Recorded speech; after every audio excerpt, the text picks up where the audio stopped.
Welkom.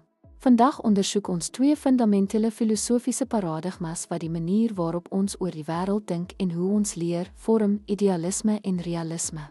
Hierdie wêreldbeskouings bied kontrasterende antwoorde op twee noodsaaklike filosofiese vrae: wat is die werklikheid? En hoe weet ons wat ons weet? Die metafisiese onderbou van idealisme en realisme bied kontrasterende sienings oor die aard van die werklikheid. Idealisme beweer dat die werklikheid fundamenteel verstandelik, spiritueel of konseptueel is. Dit suggereer dat die fisiese wêreld 'n weerspieëling van 'n hoër waarheid is, soos gesien in Plato se forme, afhanklik is van persepsie, soos in Berkeley se subjektiewe idealisme, wat impliseer dat waarheid en bestaan gewortel is in idees eerder as materiële voorwerpe. Omgekeerd, realisme beweer dat die werklikheid onafhanklik van menslike denke of persepsie bestaan, met die fisiese wêreld wat objektief is en deur natuurwette beheer word, soos gesien in Aristoteles se empiriese realisme, wat aandui dat waarheid ontdek word deur waarneming van die eksterne wêreld.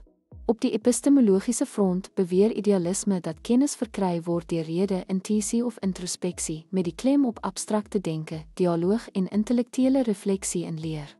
In teenstelling hiermee beweer realisme dat kennis afgelei word van sensoriese ervaring, waarneming en wetenskaplike ondersoek, met die voorkeur vir eksperimentering, bewysgebaseerde studie en praktiese ontdekking in die leerproses.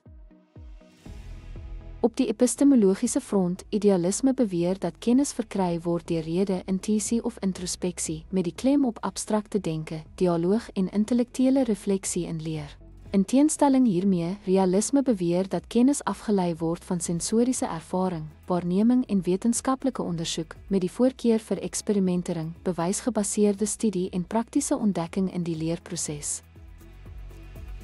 Ten slotte bied idealisme en realisme duidelike, maar onderling gekoppelde perspektiewe wat opvoedkundige praktyke vorm. Idealisme fokus op die betekenis van idees, terwyl realisme die materiële wêreld beklemtoon. Begrip van hierdie raamwerke help ons om die uiteenlopende maniere waarop filosofie onderwys beïnvloed te waardeer, van kurrikulumontwerp tot onderrigmetodes.